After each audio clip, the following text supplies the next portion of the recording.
Broers en susters, aan die almal hartlik welkom in hierdie erediens. Ons is baie dankbaar om so saam te wees, ook die besoekers in ons midde, baie welkom. Ons is dankbaar dat julle saam met ons vanmôre die Here wil aanbid. Daar is ook mense wat via die internet inkyk en luister, ook aan hulle baie welkom. Die kerkraad het 'n enkele afkondiging wat ons graag aan u wil deurgee. En dit het te maak met die gawes wat ons vandag gaan gee vir die Here, en dit is bestem vir die diens van barmhartigheid. Dit is die werk van die diakens. Dit is die eerste kollekte en die tweede kollekte vir hulpbehoevende teologiese studente. Volgende week is die gawes bestem vir teologiese opleiding en vir die werk van sending. En dan nooi wijk 9 die hele gemeente, en besonder ook die gaste in ons midde om na die erediens hier buite onder die Lapa verversings te geniet. Dit dan die afkondigings namens die kerkraad. Na die fotum is die belydenis van afhanklikheid, en na die seëngroet gaan ons saam sing. Psalm 125, die Here is soos berge rondom ons, hy sorg vir ons, en daarom bid ons vir Israel, mag vrede u volk oorsweef. Psalm 125, die verse 2, 3 en 7. Kom ons staan voor die aangesig van die Here.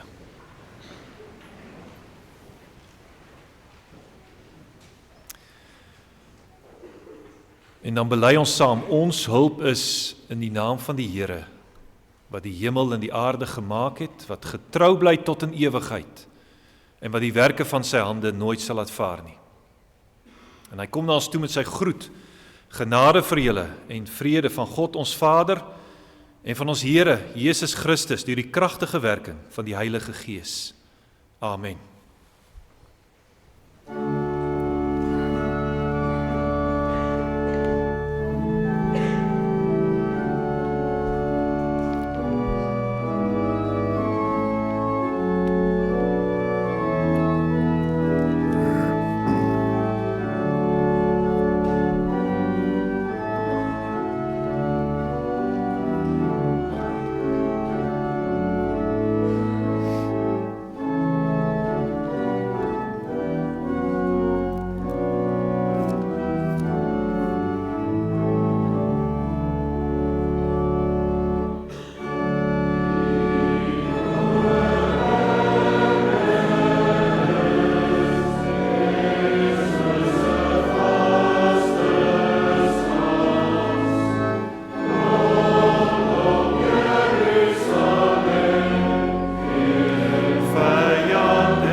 Ons het gesing van die vrede, ons het gebid vir die vrede, vir die volk van die Here.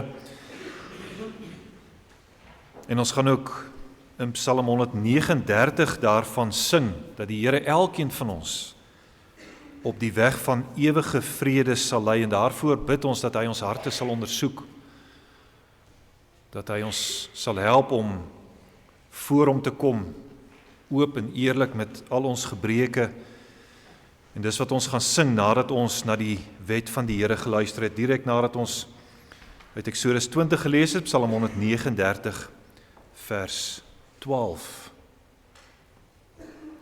Toe het God al hierdie woorde gespreek en gesê, ek is die Here jou God wat jou uit Egipte land, uit die slawehuis uitgelei het.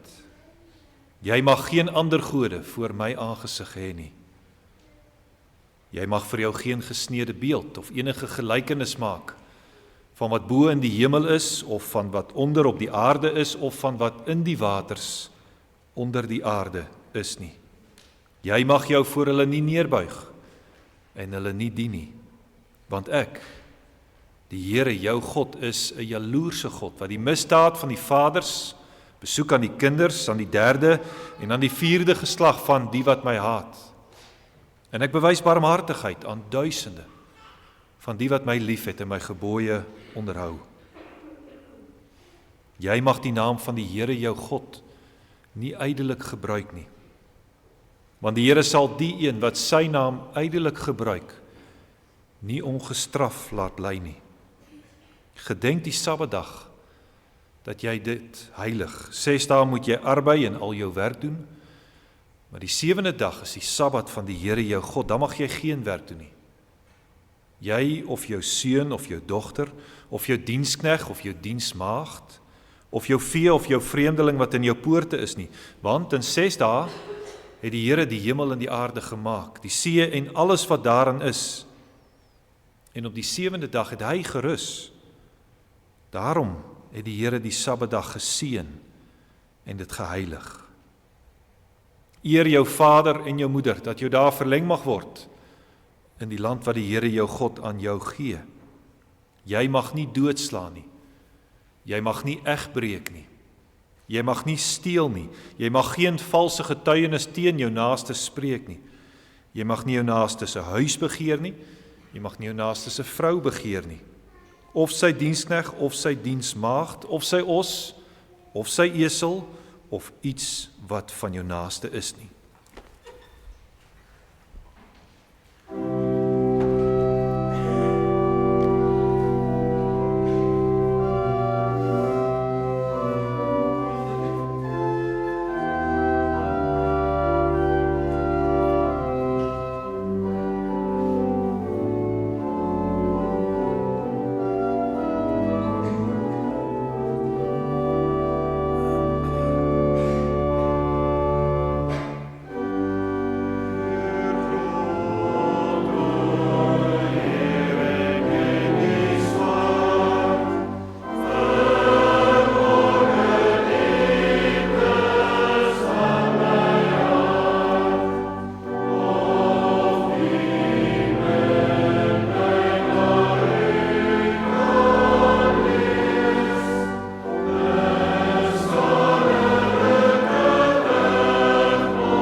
En om ons hierby te help, dat die Here ons harte deurgrond, die verborge dieptes van ons hart vir ons openbaar, lees ons in Romeine 8, so kom ook die Gees ons swakhede te hulp. Want ons weet nie reg wat ons moet bid nie, maar die Gees self tree vir ons in met onuitspreeklike sugtinge. En hy wat die harte deursoek, weet wat die bedoeling van die Gees is, omdat hy ooreenkomstig die wil van God vir die heiliges intree. En kom ons gaan so in ons gebed na die Here toe.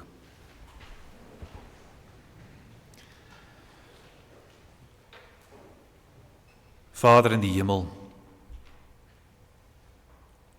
ons vra vir u Heilige Gees. Want dis hy wat ons swakhede te hulp kom. Ons is maar baie gebrekkig om ons eie harte te ondersoek. Ons verval maklik in een van twee uiterstes.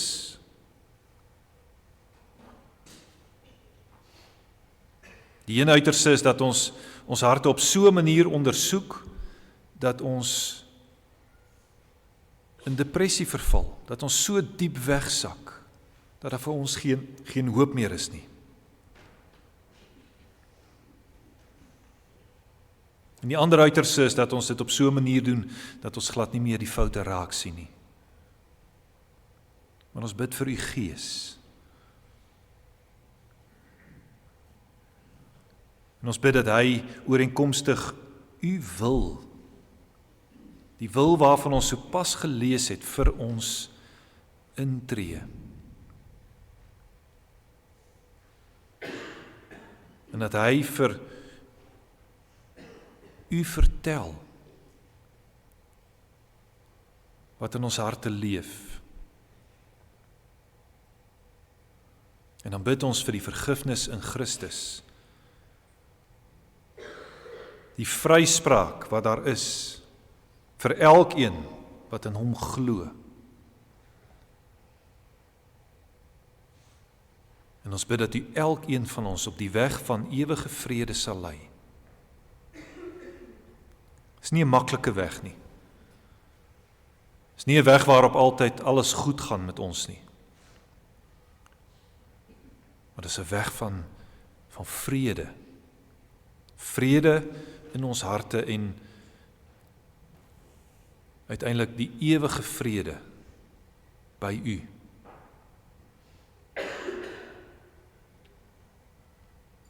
Vader, ons bid dat u vir elkeen van ons daardie vrede sal gee. Ons bid vir diegene wat dalk van hierdie weg afwyk, wat dalk dreig om af te dwaal, wat die kudde van die goeie herder verlaat. Ons bid dat u daardie skape sal terugbring, dat u met die stok en die staf elkeen sal teruglei wat dreig om af te dwaal. En lei ons ook as gemeente op die weg van ewige vrede. Dankie Here dat ons so na u wet kan luister. As die wet van die koninkryk, die wet van vryheid vir elkeen wat in Christus glo. Ons bid vir 'n geseënde erediens. En ook as ons nou net hierna ons gawes aan u gaan gee, gee dat ons mooi nadink. Dat ons van harte gee vir die diens van barmhartigheid, sodat die diakens hulle werk kan doen, gee dat ons mildelik sal gee. En ook vir hulpbehoevende teologiese studente, daardie teologiese studente wat nie hulle eie studies kan bekostig nie, dat ons hulle sal help, terwille van die voortgang van u woord in die kerke. Seën daardie gawes, ons bid u dit in Christus se naam. Amen.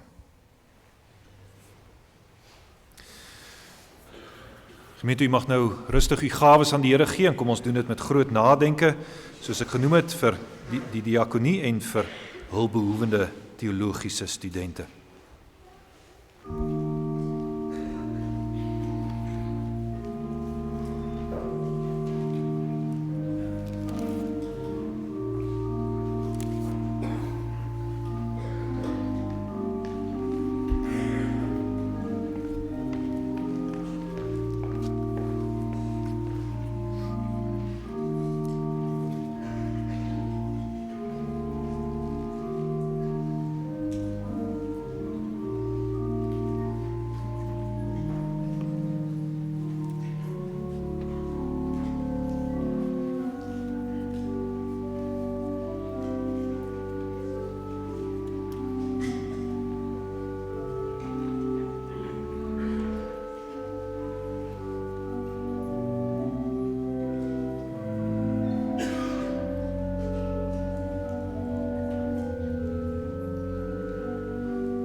Ons is amper klaar met ons reeks oor Openbaring. Ons het nog so 2, miskien 3 oor. Waarvan vandag die een is, ons gaan saam lees uit Openbaring 19. Openbaring 19 vanaf vers 1 en ons lees deur tot by hoofstuk 20 vers 6.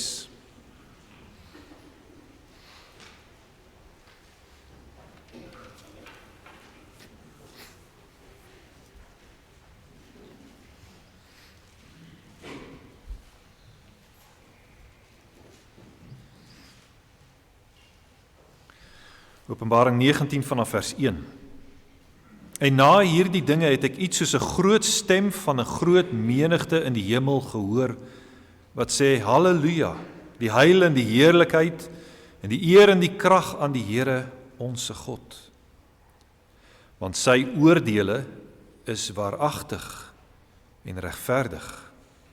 Want hy het die groot hoer geoordeel wat die aarde met haar hoerery verderf het, en hy het die bloed van sy diensknegte op haar gewreek. En vir die tweede maal het hulle gesê, Halleluja, en haar rook gaan op tot in alle ewigheid. En die 24 ouderlinge en die 4 lewende wesens het neergeval en God aanbid wat op die troon sit en gesê, Amen, Halleluja.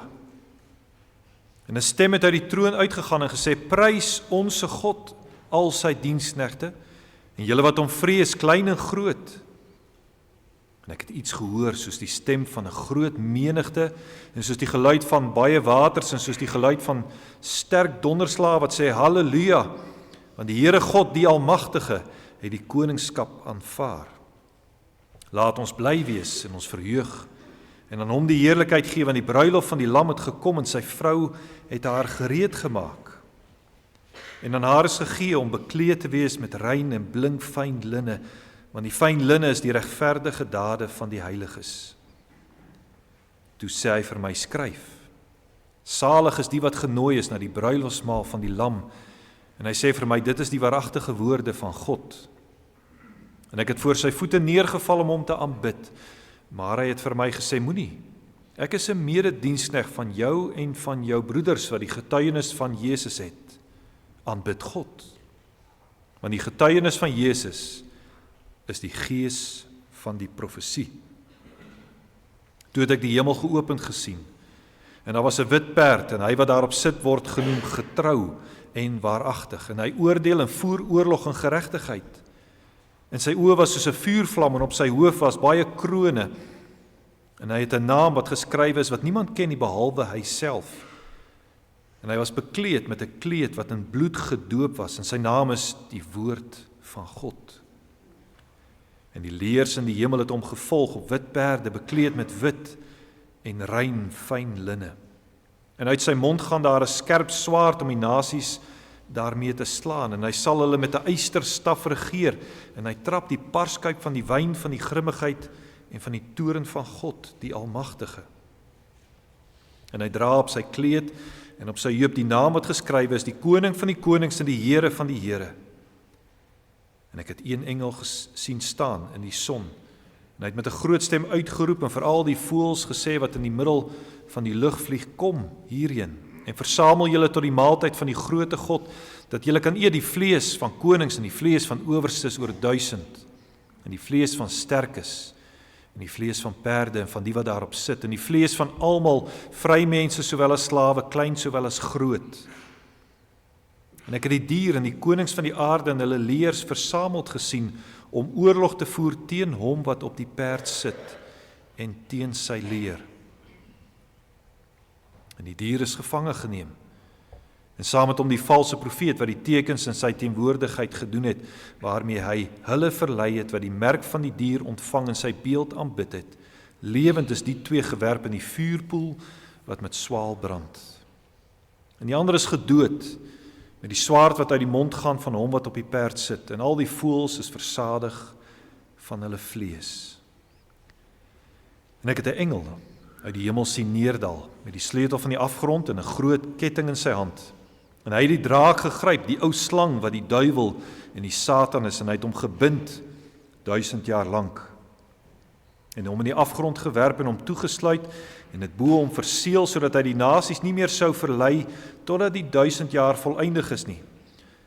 Daarna moet hy dan 'n kort tydjie ontbind word. En ek het trone gesien. En hulle het daarop gaan sit en aan hulle is die oordeel gegee. En ek het die siele gesien van die wat onthoof is oor die getuienis van Jesus en oor die woord van God.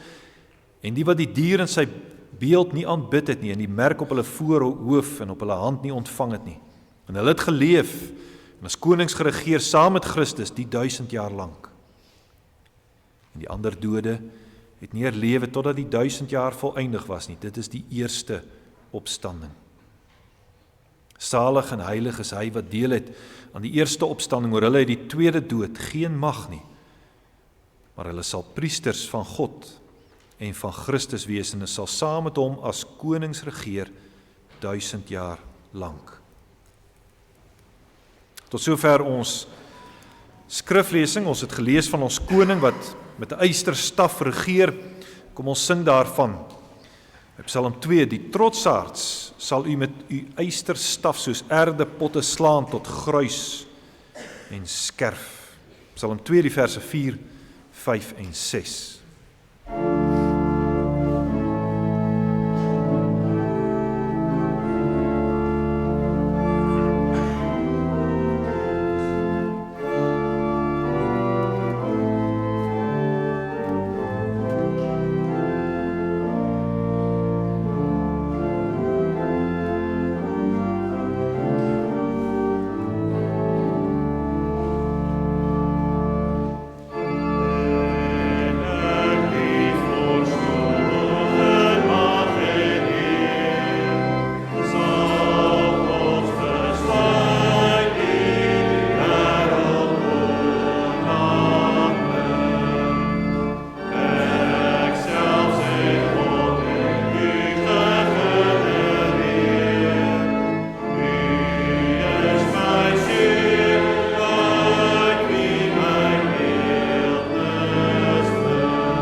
Ons gaan fokus op hierdie woorde in vers 6 van hoofstuk 19.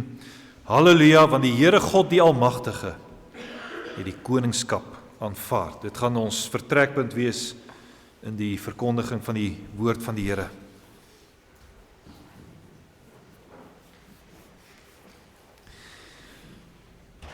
Geliefde gemeente van ons Here Jesus Christus, broers en susters, u sal onthou in hoofstuk 18 die reaksie van die konings, van die handelaars, van die seelui, matrose, op die val van Babylon. Daardie reaksie was hartverskeurend egosentries, selfgesentreerd. Wee, want die bron van ons rykdom het geval. Daarteenoor is die reaksie van die hemel is hartverwarmend theosentries, God gesentreerd. Halleluja, prys die Here. En ook die kerk, wanneer sy in vers 5 opgeroep word om God te prys, sy doen dit nie halfhartig nie. Nie met die stem van 'n groot menigte en met die geluid van baie waters en sterk donderslae, so lees ons in die eerste deel van vers 6, roep die kerk dit uit, halleluja, want die Here God die Almagtige het die koningskap aanvaar. Dit is 'n opmerklike uitspraak as 'n mens daaroor nadink. Want dit wys vir ons dat die kerk in die oordeel oor Babylon, dus in die val van Jerusalem, in die val van die tempel in die jaar 70 na Christus, dat die kerk daarin die aanvaarding van die koningskap deur Jesus Christus raak sien.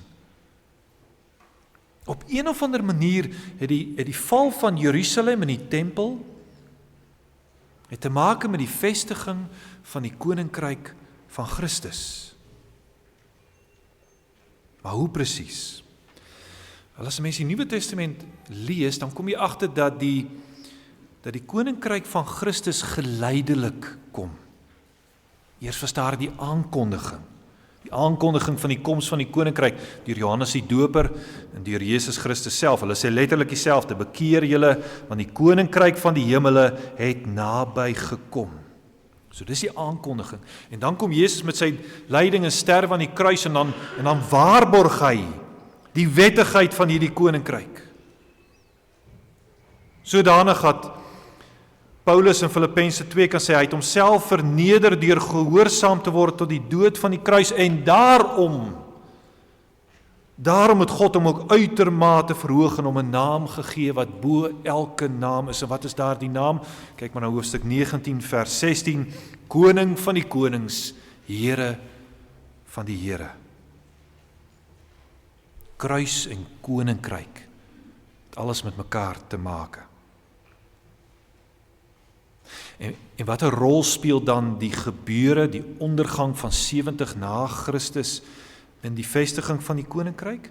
Wel, in die jaar 70 na Christus word die koninkryk in die openbaar, voor die oë van die hele wêreld, geregverdig. In die ondergang van 70 na Christus word duidelik dat die koninkryk van Jesus Christus universele, wêreldwye pretensies het. Breek af die mure van Jerusalem, breek af die mure van die tempel en gaan heen en maak disippels van alle nasies. Dis wat die gebeure van 70 na Christus so belangrik maak. Ons moet dit ken, ons moet iets daarvan weet, ons moet daaroor gaan lees, ons moet daaroor nadink. Dis nie maar net iets van die Joodse geskiedenis nie. Dis nie maar net 'n stukkie Joodse privaat geskiedenis nie. Is deel van die heilsgeskiedenis. Jesus Christus is werklik die koning. En wanneer die Jode nie daardie koning wil aanvaar nie, en wanneer hulle die offerdiens en al daardie skaduagtige dinge van die Ou Testament, wanneer hulle dit wil handhaaf, dan sê die koning, maar dan gaan ek dit afbreek. Ek sal die skadu wees van die tempel en die tempeldiens afbreek, want ek kan nie langer in die skadu wees van hierdie skadu weer lewe nie.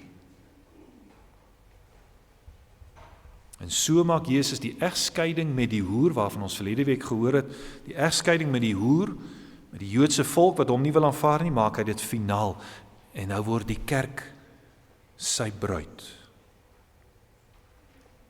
En Jesus wys, die geloof in my is die enigste grondslag van ons saligheid. Ons hoef nie Jode te word nie, ons hoef nie in die tempel te gaan aanbid nie, ons hoef nie in die tempel offers te gaan bring nie. Solus Christus, Christus alleen, sola fide, deur die geloof alleen. En daarom sing ons vandag, saam met die kerk in Openbaring, Halleluja, Jesus Christus het die koningskap aanvaar. En dis dan ook die tema vir die preek, Halleluja, Jesus Christus het die koningskap aanvaar. Nou voordat ons gaan sien wat hierdie koningskap beteken en impliseer, kom ons kyk gou vinnig, hoe lyk ons koning? Want ons kry saam met Johannes 'n kykie in die hemel. En jy kan Openbaring 19 vers 11 tot 16 kan jy maar voor die oophou, want daar word vir ons die koning beskrywe, vers 11, ons sien 'n wit perd. Wit is die kleur van oorwinning. En die ruiter op hierdie wit perd word genoem getrou en waaragtig. Ek dink maar terug in Openbaring 3 vers 14, hy is die getroue en waaragtige getuie. Jy kan op hom staat maak. Ons koning se woord word altyd waar, sowel sy beloftes, maar ook sy dreigemente. Vervolgens word in vers 11 gesê dat hy oordeel en oorlog voer in geregtigheid. Ja, hierdie koning stry die goeie stryd. Hy voer daardie oorlog wat sedert Genesis 3 vers 15 alreeds woed. Hy voer hom in geregtigheid. Vers 12, sy oë soos 'n vuurvlam. Sy skerp blik sien alles raak.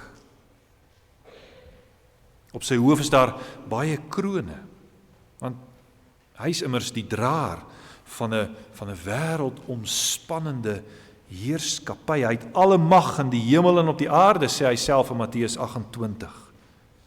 Onthou jy nog, tydens die versoeking in die woestyn, toe die duiwel ook vir hom 'n kroon aangebied. Maar hy het dit afgewys. En daarna moes hy die doringkroon van lyding dra. En nou mag hy gekroon word met heerlikheid en eer. En van God ontvang hy 'n naam wat bo elke naam is, sodat elke knie in die hemel en op die aarde voor hom sou buig. Vers 13, sy kleed is in bloed gedoop. Dit herinner ons aan Jesaja 63. In Jesaja 63 lees ons, waarom is u gewaad so rooi? En dan is die antwoord, ek het die pers, die druiwepers, ek het hom alleen getrap, en ek het hulle getrap in my toorn, en hulle vertrap in my grimmigheid, sodat hulle lewenssap op my klere gespat, en ek my hele gewaad bevlek het. Ons koning voer persoonlik die stryd teen sy vyande. En sy naam word vervolgens genoem die woord van God. Nou, as jy bietjie terugdink in Johannes 1, begin van Johannes die evangelie, dan weet ons dat die woord, Jesus word genoem die woord wat vlees geword het. En hierdie woord is die skerp swaard wat volgens vers 15 uit sy mond uitgaan. Daarmee slaan hy die nasies. Die eysterstaf van vers 15, het herinner ons aan Psalm 2 wat ons gesing het, waarmee hy die nasies soos 'n erdepot stukken slaan.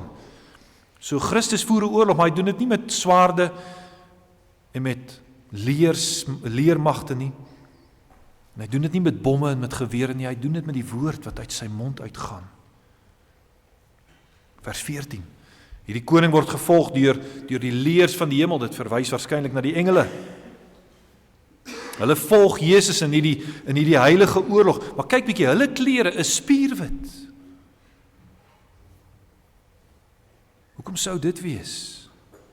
Wel, want die koning voer alleen die stryd. Sy klere is vol bloed, hulle klere is spierwit.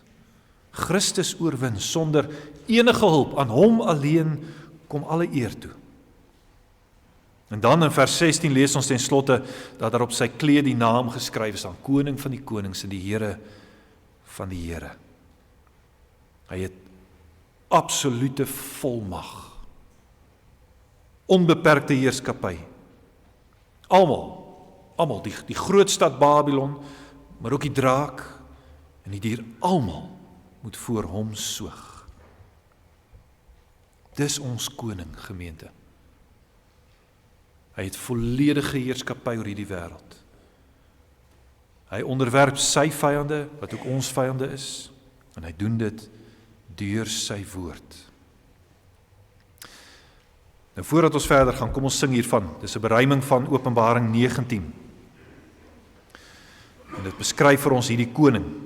Skrifberuiming 31 en ons sing al 3 die verse saam.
So kom ons gaan terug na ons tema. Halleluja, Jesus Christus het die koningskap aanvaar. En dit het veral 3 implikasies. In die eerste plek, dat die dier gevange geneem word, dat die Satan gebind word, dis die tweede, en die derde, dat ons saam met Christus mag regeer. So kom ons kyk eens na die eerste, die dier word gevange geneem. Nou die koning van die konings, die Here van alle Here, die ridder op die wit perd, Jesus Christus, hy kom aan die einde van hoofstuk 19, kom hy in 'n oorlog te staan teen die dier, en teen die konings van die aarde en hulle leers. Kyk maar na hoofstuk 19 vers 19. Die hoer Babylon het dus geval, maar nou wil die dier en die konings van die aarde wil teen Jesus Christus oorlog maak. Nou, hierdie dier het ons in hoofstuk 13 alreeds as die Romeinse ryk geïdentifiseer. Die Romeinse ryk veral in die persoon van keiser Nero. En nou is dit interessant dat in hoofstuk 13 vers 7 daar ook al reeds vir ons vertel word dat hierdie dier oorlog voer. Maar teen wie voer hy daar oorlog? As jy gaan lees hoofstuk 13, dan voer hy oorlog teen die heiliges. So dit gaan daar in hoofstuk 13 oor die vervolging van die Christene, wat ons weet in die tyd van Nero besonder fel was.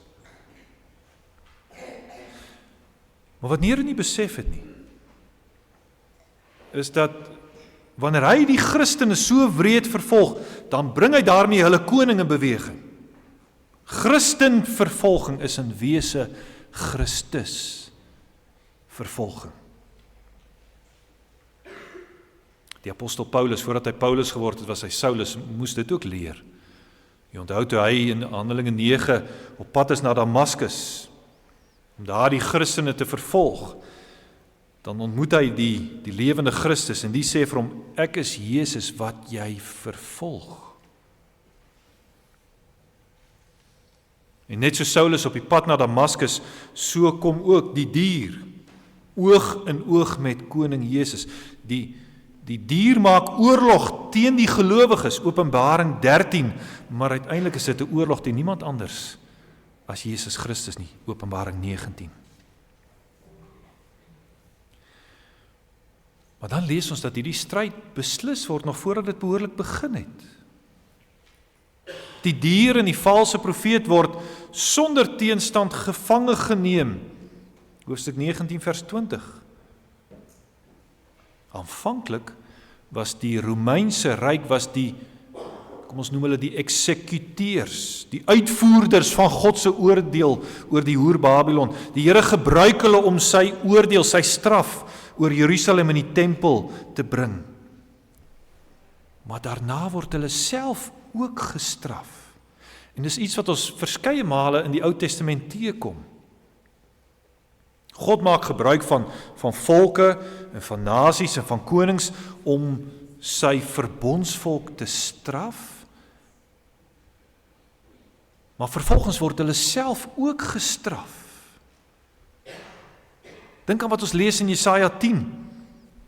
Daar gaan het oor die Assiriese ryk, Assirië, wat in vers 5 van Jesaja 10 die roede en die stok van God se toorn genoem word, waarmee hy sy volk slaan. En dan net 'n paar verse later, dan vra die Here, maar kan die byl hom beroem teen die een wat daarmee kap? Of die saag spog teen hom wat dit trek? Asof 'n staf hulle swaai wat hulle ophef. Asof 'n stok hom ophef wat nie hout is nie. So Rome is in hierdie geval die byl waarmee God sy volk gekap het. Nero was die saag waarmee God sy volk gesaag het. Maar nadat die instrument sy taak nagekom het, word hy self ook gestraf. Self ook gestraf vir die feit dat hy sy mag oorskry het. In plaas daarvan om net die ontroue verbondsvolk te straf, het hy homself ook vergryp aan die heiliges. Maar let wel, die dier en die valse profeet word nie doodgemaak nie. Hulle word gevange geneem, ja, maar nie doodgemaak nie. Rome word aan bande gelê, maar nog nie vernietig nie. En die geskiedenis bewys dit vir ons. Keiser Nero, die dier in eie persoon, pleeg selfmoord in die jaar 68 na Christus, reg in die middel van die 3,5-jarige tydperk van God se oordeel oor die volk Israel in die stad Jerusalem. Meer nog, hy sterf ten tye van die verwoestende burgeroorlog wat daar in Rome geheers het in die jare 68 en 69 na Christus, waardeur die Romeinse ryk amper vernietig is. Amper vernietig, amper dood, maar uiteindelik slegs gevange geneem. Wanneer hy die burgeroorlog kry Rome 2 keisers waaronder die ryk weer opleef. 2 keisers waaronder die Christene selfs 'n mate van vryheid geniet. So sorg die koning van die konings en die Here van die Here vir sy onderdane. Wanneer hy sy ontroue verbondsvolk vir haar hoerery straf, dan kom hy tegelykertyd op vir die beskerming van sy volgelinge, vir die voortgang van sy woord. Na 'n tyd van bloedige vervolging onder keiser Nero, kom daar 'n tyd van relatiewe vrede en voortgang vir die kerk. Halleluja! Want Christus het die koningskap aanvaar. En sy koningskap strek nie net oor die kerk nie, maar ook oor die nasies en die magte van hierdie wêreld. Christus is koning oor die hele wêreld ter wille van sy kerk. Christus se heerskappy oor alle volke en nasies en tale laat hom nooit van sy kerk vergeet nie. Inteendeel, hy regeer oor alles vir ons. Dit was so in die eerste eeu, dis vandag nog net so. Koning Christus gebruik die grootes van hierdie wêreld. Hy gebruik 'n Trump en 'n Putin en die Ayatollah van Iran, en hy gebruik die Europese Unie, hy gebruik hulle. Sodanig dat hulle begin dink hulle is magtig. Sodanig dat hulle self teen hom begin verhef. Maar hy is magtig om hulle in een slag gevange te neem, te bind, ter wille van sy kerk. So dis die eerste implikasie van die koningskap van ons Here. En dit gaan daaroor dat die dier gevange geneem word. In die tweede plek let ons op die binding van die Satan. En nou moet ons hier gou oplet, want u weet nou al dat ek tot dusver in die reeks oor Openbaring baie sterk die klem gelê het dat die vervulling van hierdie boek te vind is in die verwoesting van Jerusalem en die tempel in die jaar 70 na Christus. En tog moet ons mekaar sê, in hoofstuk 20 kom hier 'n skuif nou.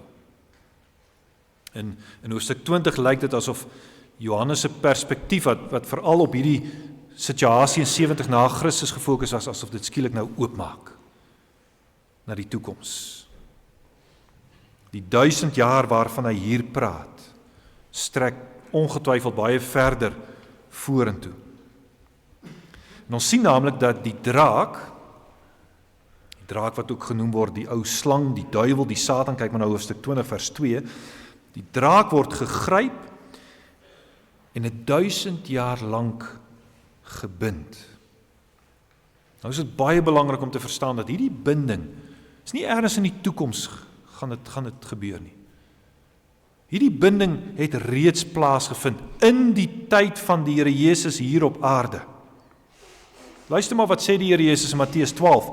As ek deur die Gees van God die duiwels uitdryf, dan het die koninkryk van God by julle gekom. Of sê Jesus, hoe kan iemand in die huis van 'n sterk man ingaan en sy goed roof, as hy nie eers die sterk man geboei het nie, gebind het nie, en dan sal hy sy huis beroof. Ons koning, die Here Jesus, het deur sy lyding, deur sy sterwe, deur sy opstanding, deur sy hemelvaart, het hy die sterk man, die duiwel gebind, geboei.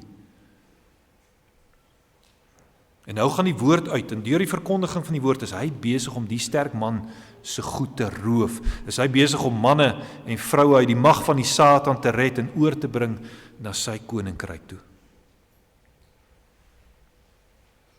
Maar ons lees vervolgens dat Christus die Satan met 'n baie spesifieke doel gebind het. Kyk maar na hoofstuk 20 vers 3, sodat hy die nasies nie meer sou verlei, totdat die 1000 jaar volëindig is nie. En nou moet ons verstaan, ons weet dat in die Ou Testament het eintlik net die volk Israel was wat die Here geken het. Daar was individue, dis waar, maar as volk was dit net Israel wat God geken het. Dink aan wat ons lees in Psalm 147. Hy maak aan Jakob sy woorde bekend, aan Israel sy insettinge en sy verordeninge. So het hy aan geen enkele nasie gedoen nie. So in die Ou Testament is dit Israel wat die Here ken, maar met die koms van Christus verander dit. Dan gaan die evangelie na alle nasies. En juis vir hierdie doel het Christus die Satan gebind, sodat sy verleidende mag beperk sou word, terwyl die evangelie oor die hele wêreld versprei sou word. Ten spyte van die mag wat die Satan voor die koms van Christus hier op aarde gehad het, verklaar hy in Matteus 28, aan my is gegee alle mag, in die hemel, maar ook op die aarde. Gaan dan heen en maak disippels van alle nasies. So die binding van die Satan, waarvan Johannes hier in Openbaring 20 praat, dit het al reeds begin tydens Jesus se bediening op aarde. Dink aan al die demone en die bose geeste wat hy uitgedryf het. En hy het dit vervolgens bevestig, verseker deur sy dood en opstanding. Dink aan wat ons lees in Johannes 12 vers 31 en 32. Nou sal die owerste van hierdie wêreld buitentoe gedryf word. En as ek van die aarde verhoog word, dan bedoel Jesus op sy kruisiging. As ek van die aarde verhoog word, sal almal na my toe trek. Gemeente, in hierdie wêreld kan daar nie twee konings wees nie. Christus en Satan kan nie saam hier op aarde regeer nie. Een van die twee moet die ander een oorwin. En daarom, wanneer Openbaring 20 vir ons vertel dat Christus die Satan gebind het, dan impliseer dit die aanbreek van sy koninkryk. Sy koninkryk is nie net iets vir die toekoms nie. Dis 'n fout wat ons baie keer maak. Ons wil daar ver gaan soek na Jesus se koninkryk. Eendag sal dit kom. Dis een of ander toekomstige ideaal. Nee, sy koninkryk bestaan alreeds. Immers sê Paulus in Kolossense 1 vers 13, ons is verlos uit die mag van die duisternis en ons is oorgebring waarna toe? In die koninkryk van die Seun. Nou, as dit die belydenis van die vroeë Christene was, as dit die belydenis van Paulus was, dan moet dit verseker ook ons belydenis wees. Ons moet verskriklik oppas om weg te raak in een of ander toekomstige koninkryk. Nee, daardie toekomstige koninkryk bestaan vandag reeds. Christus is reeds koning. Aan hom is reeds gegee alle mag in die hemel en op die aarde. Dat almal dit nog nie erken nie, dis waar. Dat elke mens nog nie sy knie voor hierdie koning buig nie, dis waar. En dit maak die opdrag om disippels te gaan maak nog soveel dringender. Maar ons mag nie die werklikheid van Christus se heerskappy oor elke owerheid en mag en krag vandag alreeds ontken nie. Want dan ontkrag ons die hele Christelike lewe. Dan ontkrag ons die boodskap van die kerk. Die vroeë Christene het nie maar net in hulle hoekie gaan wegkruip en gewag tot eendag die koninkryk sou kom nie. Inteendeel, hulle was oortuig van die binding van die Satan. Hulle het geglo in die koningskap van Christus. Hulle het uitgegaan na alle nasies en hulle die evangelie gepreek. Ons mag en ons moet dieselfde doen. Ons mag en ons moet met vrymoedigheid getuig, mense oproep tot onderwerping aan die koning. En onthou, die Satan is gebind. Daarmee bedoel ons, hy het geen mag oor die nasies as nasies nie.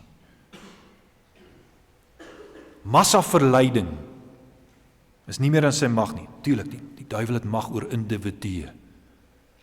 Daar is steeds mense wat die Satan volg, as baie van hulle. Maar Maar hy het nie mag om hele nasies agter hom saam te sleep nie. Daardie mag behoort nou aan Jesus Christus. En verstommend, en dis ons laaste gedagte, daardie mag behoort op een of ander manier ook aan ons. Dis ons laaste gedagte, ons mag saam met Christus regeer. Want ons het in Openbaring 1 vers 6, het ons al reeds bely en gehoor dat Christus van ons konings en priesters vir sy God en Vader gemaak het. En dis presies wat Openbaring 20 vir ons vertel van die koninkryk van die 1000 jaar. En let op, die 1000 jaar is nie 'n letterlike getal nie. Het sou baie vreemd wees as dit letterlik lees, want tot dusver het ons die hele Openbaring, die getalle daarin nog simbolies gelees. So dis 'n simboliese getal wat dui op die hele periode tussen Christus se hemelvaart en sy wederkoms. En daar word vir ons vertel, maar ons is ook konings. Ons vind in Openbaring 20 twee groepe wat 1000 jaar lang saam met Christus regeer. Daar is enerzijds die siele van die wat onthoof is oor die getuienis van Jesus en oor die woord van God. Kyk maar na vers 4. En so dis die siele van die heiliges wat reeds gesterf het in diens van Christus. Maar dan is daar anderzijds ook diegene wat die dier in sy beeld nie aanbid nie en die merk op hulle voorhoof en op hulle hand nie ontvang het nie. Dis die lewende heiliges wat op aarde vir Christus lewe. So twee groepe, en al twee groepe gaan dit oor die gelowiges wat reeds gesterf het, die gelowiges wat nog lewe. En beide hierdie groepe regeer saam met Christus die 1000 jaar lang. Dus die koningskap van Christus, dink aan ons thema, halleluja, hy die koningskap aanvaar, dit impliseer my en jou koningskap. Wanneer ons bely dat Jesus Christus koning is, dan sê ons daarmee ook iets oor onsself. Ons is ook konings. En dis presies wat ons bely. Sondag 12 van die Heidelbergse Katekismus. Ek is deur die geloof 'n lid van Christus. Ek het deel aan sy salwing met die gevolg dat ek as koning in hierdie lewe met 'n vrye gewete teen die sonde en die duiwel kan stry. Om koning te wees saam met Christus behels om heerskappy te voer. Behels dat ek die vyande van die koninkryk van Christus beveg. En natuurlik, die katekismus sê nog meer, naamlik dat ek hierna in ewigheid saam met Christus oor alle skepsels sal regeer. Natuurlik, daar is nog 'n nog nie in my koningskap as Christen. Ons is nog nie volmaakte konings nie.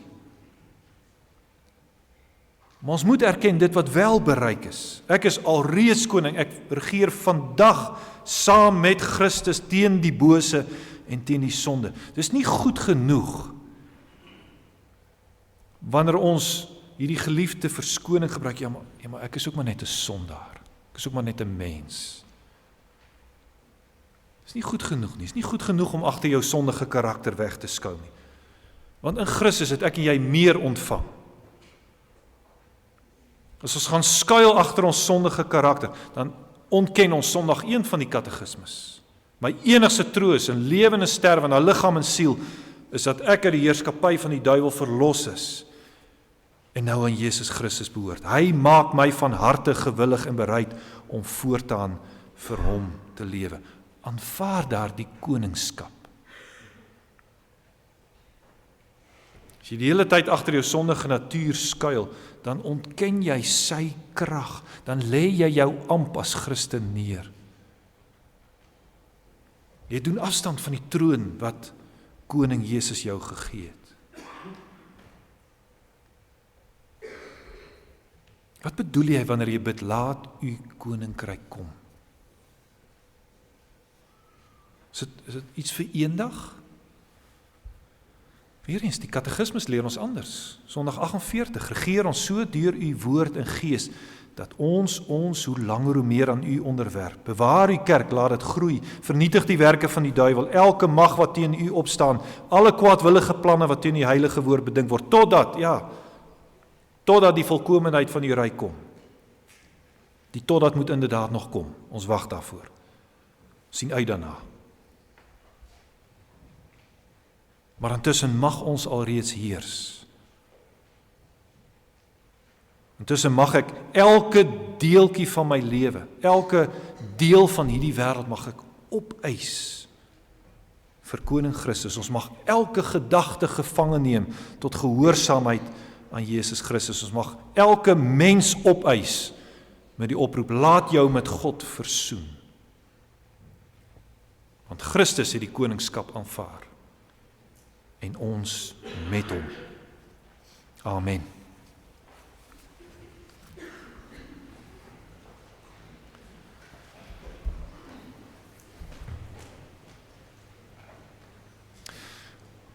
Ons gaan die diens afsluit met Skrifverry 29. U sal sien in ons psalmboekie ook, hy's verdeel in drie hemelkore. So ons gaan nou die eerste hemelkoor sing, dis verse 1 tot 3. Die vroue, die susters en die dogters gaan dit sing. Dan gaan ons saam bid vir die wêreld en die wêreldwye kerk. Direk daarna die tweede hemelkoor, verse 4 en 5, dit gaan die mans en die seuns saam sing. Dan gaan ons weer bid vir ons gemeente. En dan sonder verdere aankondiging gaan ons staan vir ons slotsang en dit is verse 6 tot 9. Dit gaan ons almal saam sing. Dus kom ons begin met die eerste hemelkoor.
Onse Vader in die hemel,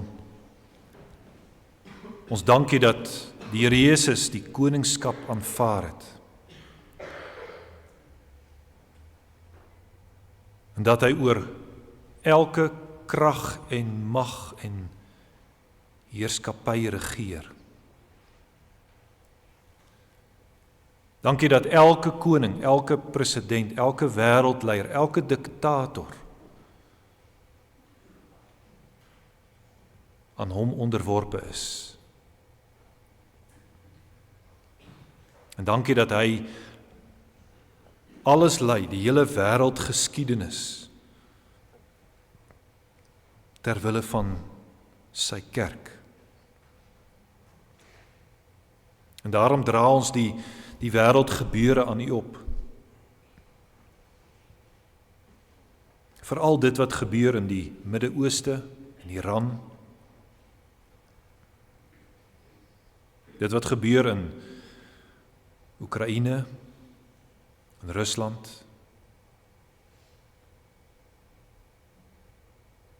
dit wat gebeur in die Verenigde State van Amerika, die groot wêreldmag van ons tyd. Ons weet dat die Here Jesus daar regeer. En dat hy selfs diktators,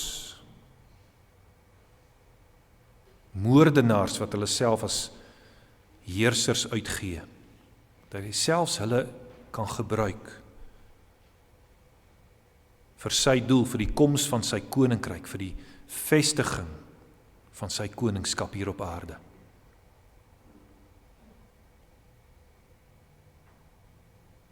Vader, ons dankie dat ons in daardie rus mag lewe, ook in ons eie land, waar ons eie president en ministers en soveel hooggeplaastes elke dag in die nuus verskyn vanweë aanklagte van korrupsie, vermoedens van oneerlikheid. Vader, u regeer ook in hierdie land. En daarom bid ons dat u sal wees met ons president, met elke minister. Daar waar daar oneerlikheid is, bid ons vir bekering, terugkeer na u toe. Ons bid vir reg en orde in ons samelewing. En ons bid dat ons as burgers onsself aan u wet sal onderwerp. Dan sal dit met ons goed gaan. Geef vir ons die vryheid om u te dien. En as daar die vryheid onder druk kom, wil u ons dan die vrymoedigheid gee om nog steeds u te dien. Nog steeds disippels te maak. Vader, wil u die groot onregte van ons tyd teëgaan. Dinge soos aborsie. Dinge soos genadedood.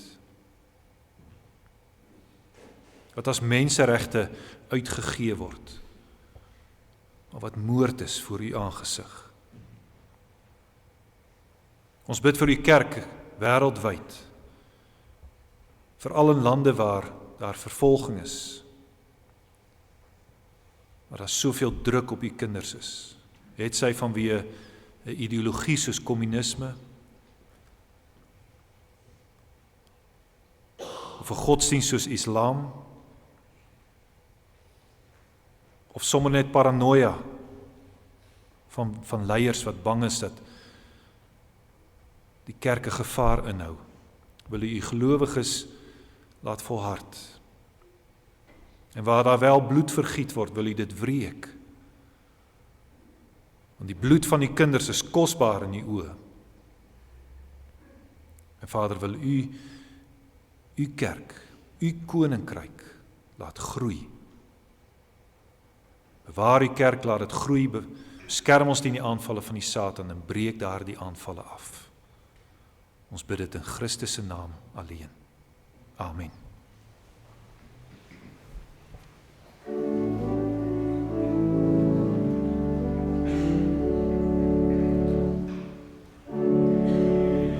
Ster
Vader in die hemel, ons bid ook vir ons gemeente.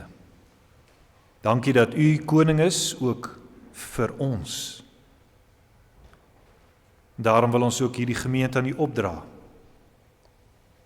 Ons dink in besonder ook weer aan Suster Philie van der Horst. Ons dankie dat sy weer na 'n gewone saal kon skuif, en dat daar hoopvolle tekens is. Vader, hou haar vas, en gee dat sy in U haar rus mag vind. Ons bid ook vanmôre vir Suster Nel Visser, wat 'n paar keer geval het en op hierdie stadium bedlêend is. Vader, wil U haar moedig maak, en gee dat ons ook haar sal omring met ons gebede en met ons sorg. Ons wil vanmôre ook Suster Treinie van der Veen aan U opdra, wat in die komende week hoop om 85 jaar oud te word. Ons dankie vir haar lewe. Ons dankie vir U werk in haar lewe, en wees haar naby in haar ouderdom, dat sy U goedheid mag bly ervaar, en gee vir haar elke dag vreugde en liggaamskrag. Vader, ons bid vir elke lidmaat, die wat sukkel met gesondheid, die wat worstel met slapeloosheid of depressie,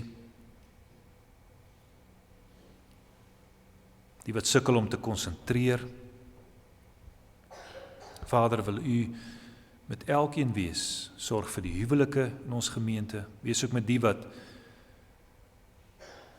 alleenstaande is, vir wie U nie 'n lewensmaat gegee het nie. Vader, wil U ook in hulle lewe bly voorsien.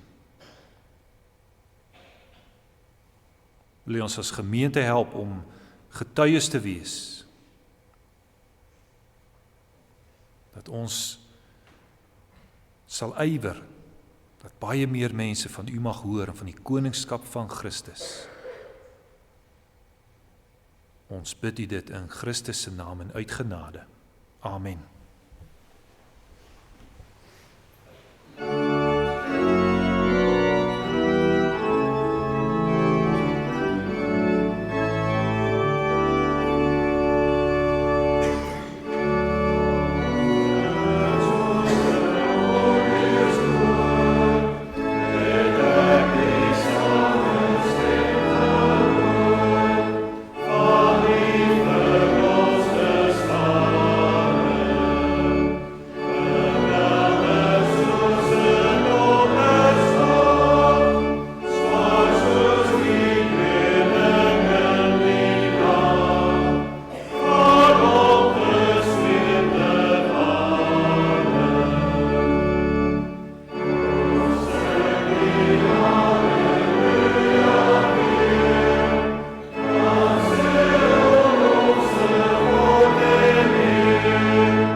ontvang die Here se seën en gaan na u huis in vrede.